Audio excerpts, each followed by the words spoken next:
Bueno, Juan Antonio, bienvenido a esta entrevista.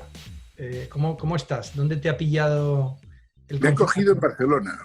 Bueno, Vine antes del confinamiento para una operación en la Clínica Barraquer sí. y, y la suspendieron por el confinamiento y me quedé aquí atrapado. Juan Antonio, para mí, bueno, presentarte es, bueno, tú eres el fundador de Innovation, que en su día cuando yo lo conocí se llamaba Innovación Periodística, pero bueno, yo te conocí en la Universidad de Navarra. Yo era un alumno universitario y tú eras uno de los profesores relevantes allí de la universidad y, bueno, yo tuve la suerte de poder durante años trabajar contigo y aprender muchísimas cosas. Entonces, para mí es como, incluso te diría que me da un poco de respeto esta entrevista, porque lo poco que sé de periodismo, casi todo me lo has enseñado tú, ¿no? En muchos Entonces, aspectos. desearte muy poco, ¿eh? Desearte muy poco. Oye, vamos a hablar sobre todo en la entrevista de medios y de periodismo, como comentábamos, Uh-huh. en un momento muy puntual como esta crisis, digamos, sanitaria, donde yo no sé muy bien cómo piensas tú, ¿no? ¿Se está haciendo realmente periodismo o se puede, en estas circunstancias, en esta situación, hacer periodismo, ¿no? O sea, ¿cómo lo ves tú, que eres un gran observador, has estado muchos años, muchos países? No, yo creo que hay que distinguir entre lo que están haciendo los gobiernos y sus portavoces, porque no son ni jefes de prensa ni jefes de información, son propagandistas, o sea, dicen lo que les dicen que tienen que decir y se desdicen y el pobre, el ejemplo más lamentable es este pobre hombre que tenemos en España, Bueno, sí, sí. que sí, que efectivamente es muy buena persona, pero es que para estos trabajos no se necesitan buenas, todos somos buenas personas. Se necesita ser competente, tener autonomía, y este hombre pues un día dice una cosa, otro día dicen que diga la contraria y bueno, y así nos tira todos confundidos. Pero esto está ocurriendo en todas partes, Estados Unidos, Inglaterra, etcétera, ¿no? Por lo tanto, yo creo que hoy se publica en el New York Times un artículo precioso sobre qué es lo que se puede leer de las grandes epidemias que ha habido en el mundo. Y pues desde el libro de Albert Camus, La peste, y ahí se cita allí a un autor que ha escrito el mejor libro, por lo visto, sobre la pandemia del 1918, que Trump se empeña a decir siempre que es 1917 y no hay manera de bajarlo del burro. Y entonces cuenta que leyendo ese libro se saca la conclusión de que lo más importante de todo es decir la verdad a la gente. O sea que no hay que tratar a la gente como si fueran menores de edad, Exactamente. pero hay que decir la verdad. O sea, entonces, la pandemia española se llama la pandemia española porque Sí, la gripe esos 2 años española. de la gripe española, de esos 2 años, el 18 y el 19, coincidieron con la Primera Guerra Mundial. Y España no estaba en ninguna parte, era un país neutral. Y entonces todos los países envueltos en la guerra mentían como cosacos para no desanimar a las tropas, para no bajar la moral de los combatientes, tal y cual. Y España, por lo visto, la prensa española, que sería un libro fantástico de escribir, aunque fuera un librito pequeño, la prensa española sí decía lo que estaba pasando en España. O sea, entonces, claro, había mucha información sobre Dices, la pandemia del 18, no porque en España fuera especialmente llamativa, sino porque se informaba mucho. Bueno, pues esa también es una de las lecciones, la lección más importante. Yo creo que hay que contar la verdad, o sea, decir que por mucho que duela, ¿no? Estamos hablando aquí de que los periodistas, no sé qué, y bueno, y tenemos unas herramientas, unas plataformas que avergüenzan, ¿no? oye, pero claro, por ejemplo, ahora, ¿no? Yo estoy viendo que hay, bueno, esto no es algo nuevo de esta situación, ¿no? Pero yo casi clasificaría tres tipos de informaciones, ¿no? O de periodismo. Aquí hay un periodismo de datos, ¿no? Respecto a este tema del COVID, que ahora hablaremos un poco de ello. Hay otro periodismo más de contar historias, ¿no? Más humano, de personas que han padecido la enfermedad, de los profesionales. Y luego hay un periodismo más político, diríamos, de contrapoder a veces o simplemente de influencia y de poder, pues de los distintos polos políticos que hay, ¿no? Claro, el primero de ellos, que es el de los datos, que es uno cada vez más relevante, y además vosotros en Innovation habéis hablado mucho de esto. Pero claro, cuando las fuentes de yo estoy viendo muchos gráficos, mucha gente que analiza las tendencias, tal, pero la fuente de los datos muchas veces es errónea. No se pueden comparar países porque miden No, distinto. no, todas estas tablas que vemos son fantasmagóricas, no Pues digo dicen la que verdad. aparentemente son muy precisas porque dan una información gráfica de datos y parece esto como muy científico, pero es toda una trola porque realmente las fuentes... Garbage in, garbage out. O sea, todo lo que sale de esas gráficas y esos programas y esos Excel y todo eso, como lo que se ha introducido es basura, pues sale basura. Lo poco que nos queda casi es salir a la calle y buscar realmente historias que muchas veces sí que son reales, ¿no? Y que son la verdad, ¿no? Sí, Porque es que sí, qué sí. poco, y sobre todo en un momento en el que muchos de nosotros hemos estado encerrados en casa porque no podíamos salir. Entonces, claro, Bueno, y ahí, los ahí había un periodistas, poco... yo ayer estoy escribiendo una cosa sobre el teletrabajo de las redacciones y todo el mundo te dice lo mismo, es decir, bueno, estamos todos en casa, no hay nadie en las redacciones físicas y en la calle hay muy poca gente, o sea, algún fotógrafo, pero claro, entonces todo el periodismo que se hace es un periodismo de declaraciones, o sea, llamo a un médico y el médico me ha dicho esto, llamo a un experto y me ha dicho lo otro, llamo a tal, pero esas son las historias que de verdad inquietan, emocionan y hacen pensar, que es una frase que nosotros hemos repetido muchas veces, que es la clave de toda historia periodística, ¿no? Es decir, que todo aquello que te conmueve, ¿no? O sea, es decir, que eso es el gran periodismo. Ahora, el gran periodismo, por ejemplo, es contar el tema de la soledad. La soledad. Nosotros hace años tuvimos, no sé, tú no estabas, pero sí que había éramos unas 20 personas. Fuimos a estar con Ben Bradley, el director del Washington Post, que entonces ya estaba jubilado, estaba escribiendo sus memorias. Y entonces Ben Bradley, que nos tuvimos 2 horas fantásticas, uno de nosotros le preguntó cuál era el consejo que le daría a una escuela de periodismo, a un profesor de periodismo para enseñar periodismo, ¿no? Y dijo él, pues no, que lean, ustedes díganles que lean a Shakespeare, ¿no? Porque dice, yo me di cuenta de eso nada más que empecé a trabajar de periodismo, porque lo primero que hice fue cubrir un crimen, un crimen pasional, en fin, una cosa muy escandalosa. Claro, lo que yo vi allí era pues el Rey Leal, era Hamlet, era la ambición, el poder, en fin, las pasiones humanas. Un periodista lo que tiene que saber esa es la mercancía con la que tiene que manejarse, ¿no? En tiempos de pandemia y en tiempos de no pandemia. Se está hablando mucho en España, pero también en otros países, ¿no? Sobre cómo desde los gobiernos, cada vez más, ¿no? Hay la sensación como de querer limitar, pues, con la excusa de los fake news, con la excusa del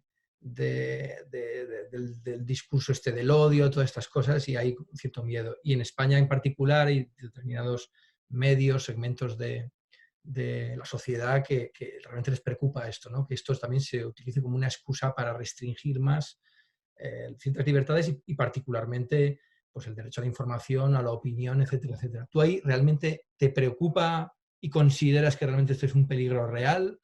¿No lo ves tan claro? No, no, es muy grave. Es muy grave porque además, quiero decir, los políticos, como sí que están rodeados de asesores de comunicación, que son los que mandan, ¿verdad? Cuanto menos liderazgo político tienes, más consultores de comunicación te rodeas, ¿no? O sea, es una regla infalible. Entonces, esta gente sabe cómo manejarse con los periodistas y cómo, digamos, ningunearlos. El caso más llamativo son las ruedas de prensa de todos los días en Madrid, ¿no? En la que los periodistas primero no preguntaban por teleconferencia, ¿no? Sino que este tío pues, seleccionaba lo que le interesaba. Tanto seleccionaba que los políticos que salían tenían unos folios en los que rápidamente buscaban la página donde estaba la respuesta de lo que le iban a preguntar, porque ya se la había filtrado el Miguel Ángel el antiguo periodista de la SER, ¿no? Este tío es un tío lamentable, ¿no? Entonces, claro, continuamente los políticos no contestan a las preguntas, que es el problema. O sea, que se enrollan, y entonces envolver el tema, liarla, y ya la pregunta queda desaparecida. Ni sí, ni no, ni mañana, ni los neutral y toda esta gente que, en fin, que parece que han descubierto el periodismo, porque el periodismo es chequear los hechos, no hay que tener un neutral, hay que hacer periodismo, ¿no? Entonces salen luego, al cabo de 6 horas, al día siguiente, tal, ¿no? Lo que ha dicho Pablo Iglesias no es verdad, ni que juega el Billy el niño, no sé qué. Oiga, hay que parar este tema de la locura de la instantaneidad. O sea, yo creo que uno de los problemas más graves que se ha producido para la crisis del periodismo es que vivimos en el mundo de la instantaneidad. Porque en Breaking News se puede poner a cualquier estudiante, es muy fácil, o sea, conectas a Associated Press, conectas a las fuentes y automáticamente vas lanzando Breaking News constantemente, ¿no? Ahora, lo que se necesitan son Breaking Views y Breaking Analysis. Y entonces un chaval de 18 años no puede hacer un Breaking Analysis. O sea, que tienes que tener a esos viejos periodistas del papel que ya considera que están amortizados, pero que han sido corresponsales en Washington, en Moscú, corresponsales en la China, tal y igual. Y esta gente, cuando ven el Breaking News, dice, coño, esto es muy importante. Entonces, a esa gente que tenemos 5 minutos después. O sea, el periodismo, Josep Pla, decía, el escritor catalán, que era un gran periodista, decía que él era un periodista de 5 minutos antes y 5 minutos después.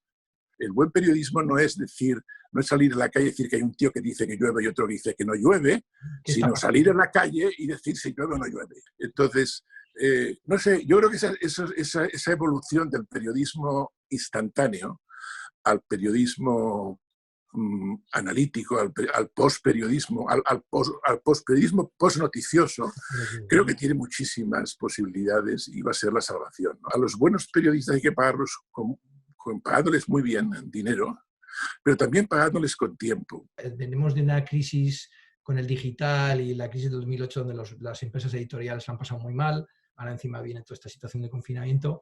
No parece un lugar adecuado y idóneo. Los medios que hacen periodismo noticioso van a desaparecer, en papel, en digital, en lo que sea. Porque las noticias las leemos en Twitter, ¿no? O sea, yo cuando me suena que va a pasar algo, voy a Twitter. Y por tanto, nos queda solo el análisis. El análisis o el periodismo de largo recorrido, el periodismo el long form, o sea, el periodismo de explicación, el periodismo de perfiles, de conocer a los personajes, behind the news, the story behind the news. Ahora, todos esos son los grandes periodismos del futuro, ¿no? O sea, que no basta con querer hacer muy buen periodismo, sino que el buen periodismo necesita medios. Y por tanto, bueno, habrá que buscar fundaciones, habrá que buscar mecenas, habrá que buscar negocios colaterales que financien el negocio que no es viable desde un punto de vista de modelo de negocio. Jeff Bezos tiene como toda esta gente, como ocurría con Steve Jobs y como con esta gente muy conocida, tiene unos emails muy conocidos, pues que es jeff@bezos.com, ¿no? O lo que sea. Y entonces, estos tíos reciben millones de mensajes al cabo de una semana, ¿no? Y deben tener un equipo de secretarias pues, que van viendo y si hay alguna cosa llamativa se la deben pasar. Entonces, un día, por lo visto, me contaba este amigo mío, de Arc, que un día le pasaron a Bezos un email de un lector que decía, oiga, señor, usted aquí está todo el día hablando de la innovación tecnológica del Washington Post. ¿Usted se ha dado cuenta lo que se tarda cuando se aprieta para el download de una historia del Washington hasta que aparece? Y entonces el tío cogió la computadora y efectivamente, bueno, iba rápido, pero en fin, eran 2-3 segundos. Entonces el tío llamó al jefe de los laboratorios de Nueva York y dijo, oye, en 2 meses quiero que el download de las páginas del Washington Post sean instantáneo. Bueno, pruébalo, vete ahora. Es que no has levantado el dedo y ya está toda la historia, ¿no? Entonces quiere decirte, claro, este es el mundo... en el mundo en el que vivimos, ¿no? Que no son los grandes los que se comen a los pequeños, sino los rápidos a los lentos, ¿no? Oye, Juan Antonio, has hablado antes has mencionado Twitter como herramienta y lo que sí que veo es que tú has sido, tú cuando te enganchaste un poco y viste un poco las posibilidades, has sido como un usuario como muy activo, ¿no? Pero también en Twitter hay como bastante polémica hoy en día. ¿En qué sentido? En que hay muchísimo ruido, obvio, pero también muchísimo odio, muchísimo troll. Hay mucha gente que se esté quejando, incluso mucha gente que ha ido creando su marca personal a través de Twitter o que está haciendo cosas de este tipo y que, pues por la cantidad de gente, todo el enfrentamiento que hay, o ha abandonado o ha moderado mucho su participación y demás, ¿no? Pero tú eres un gran creyente de esa red social. Sí, yo soy creyente, pero con 2 condiciones. Una, que el odio y los insultos y tal, y eso lo que hay que hacer es bloquear las cuentas de los tíos que se dedican a la basura. sean del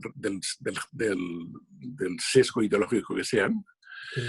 Y creo que la clave de una cuenta de Twitter es la gente que tú sigues, la gente que tú seleccionas para seguirlos. Tú tienes que ser muy selectivo a la hora de ver qué mensajes vas a recibir. Luego te entrarán todos los trollers, te entrarán todos los bots y te entrará toda la basura, pero esa lo que hay que hacer es despejarla, ¿no? Despejarla es ingrato, pero bueno. Ahí no es nada fácil, ¿no? Para mucha gente que utiliza las redes también, claro, tienes que ir encontrando, pues eso, esa gente con la que confías, con la que tienes que tener una relación personal, pero luego hay como un montón de ruido, ¿no? Y ahí también, ¿no? La labor periodística, vamos a decir, también puede jugar un papel, ¿no? En cierta manera, las redes sociales, en esta crisis de los medios, que no del periodismo, ¿no? Se ha comido mucho de la tostada y del negocio y de los ingresos económicos, de la publicidad, etcétera, etcétera, ¿no? Que antes ostentaban los medios, casi en exclusiva, ¿no? Y eso ha sido uno de los principales motivos por los que muchas empresas editoriales han entrado en crisis, ¿no? Claro, ahí, hoy en día, que las redes tienen tanta presencia, o sea, ¿qué puede hacer un medio de comunicación? O sea, Hombre, yo creo que las hay como una grandes especie de marcas, polaridad, ¿no? Pero ahora sí, hay... pero las grandes marcas tienen una plataforma magnífica para Sí, avanzar y para vender el menú, los especiales del día, ¿no? Es como un restaurante que tú vas y el mete te dice, no, no te lee la carta, si dice, oiga, hoy lo que tenemos es un faisán de pegada, tenemos el primer besugo. Yo me acuerdo cuando estaba en Pamplona, ibas a comer a las pocholas y las pocholas te decían, tenemos el primer salmón de la temporada, ¿no? Y esta se había traído el salmón de tal y era una cosa impresionante, ¿no? El primer salmón de la temporada. Bueno, pues las grandes marcas periodísticas hacen eso en Twitter y en otras plataformas, ¿no? Que es anunciar, tengo esto, tengo esto, tengo esto, y claro, eso arrastra audiencia y te da visibilidad y vas a su web. Es precisamente el momento en que si tú quieres leer el Economist, que hay que leerlo, pero nadie está explicando mejor que el Economist la gran crisis, pues hay que pagar, ¿eh?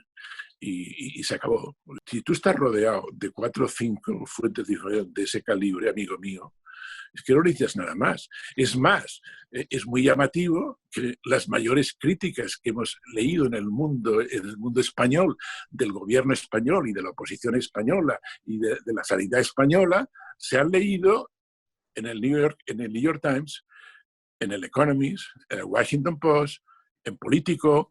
O sea, las grandes historias diciendo, en España se está conduciendo esto de manera terrible. Lo que no dicen los medios españoles, lo lees en los medios extranjeros. Un periodista que recibe elogios de los políticos, malamente, ¿no? Malamente. Bueno, tú has estado haciendo consultoría muchísimos años.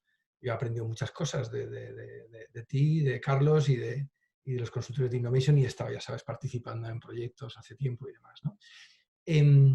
Claro, y una cosa que vosotros teníais, que tenía Innovation, era esa capacidad de ser alguien creíble que en parte que predijera lo que iba a ocurrir, ¿no? O ciertas tendencias en el mundo de los medios y el periodismo, ¿no?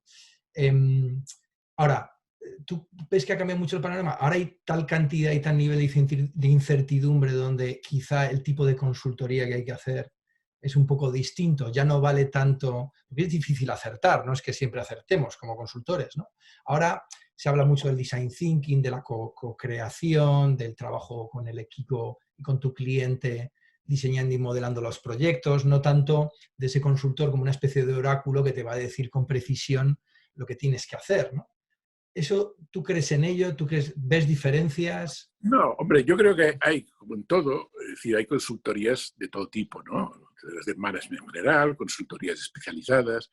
Yo creo que en periodismo, y claro, yo no tengo más remedio que decirlo porque es lo que yo toda la vida, ¿no? Si no sería contra mis propios intereses. Pero yo he visto cómo fracasan en empresas, han fracasado empresas periodísticas, grandes consultorías de McKinsey, del Boston Consulting Group, etcétera, etcétera. ¿Por qué? Pues porque no conocen el negocio, ¿no? Y yo creo que una de las principales condiciones para contratar una consultora es asegurarse de que son gente que... Claro, nosotros hablábamos con el mismo lenguaje que las redacciones o las gerencias. ¿Por qué? Porque éramos periodistas que veníamos de redacciones o gerentes que habían sido CEOs, directores generales, gerentes generales de grandes periódicos o de grandes medios en todo el mundo. Entonces eso nos da una enorme credibilidad. También éramos una consultora muy pequeña, o sea, éramos lo que se dice en el mundo de las consultorías una boutique, una consultora boutique. Si te dedicas al mundo de las consultorías de medios, efectivamente te van a contratar en la medida en que vean que sabes y que tienes una experiencia y que tienes un background. Por lo tanto, a un novato no lo contrata nadie para decirle qué hay que hacer mañana con el país, ¿no? Que es cerrarlo, entre otras cosas. Por tanto, tienes que tener un cierto currículum, tienes que tener una cierta credibilidad, estar rodeado de gente muy creíble, con mucho bagaje profesional detrás. Y luego, lo que yo sí creo que las mejores consultoras, el ideal del consultor, tiene que ser hacer de coaching, o sea, hacer coaching, ser la persona que realmente le dice al oído: let me tell you something. Entonces, esa es la consultoría de lujo que yo creo que nunca desaparecerá, pero que no depende de ti, depende de la confianza que tengan en ti. Todo cambia y nada cambia. Bueno, Juan Antonio, ha sido nada, un placer. Muy interesante la entrevista y además he recordado cosas de mi pasado que me han marcado. Muchas gracias por invitarme. Exactamente, y nada, estamos en contacto, muchas gracias y seguro que le resultará interesante a la gente. Encantado. Muy bien, Hasta gracias, hasta la próxima.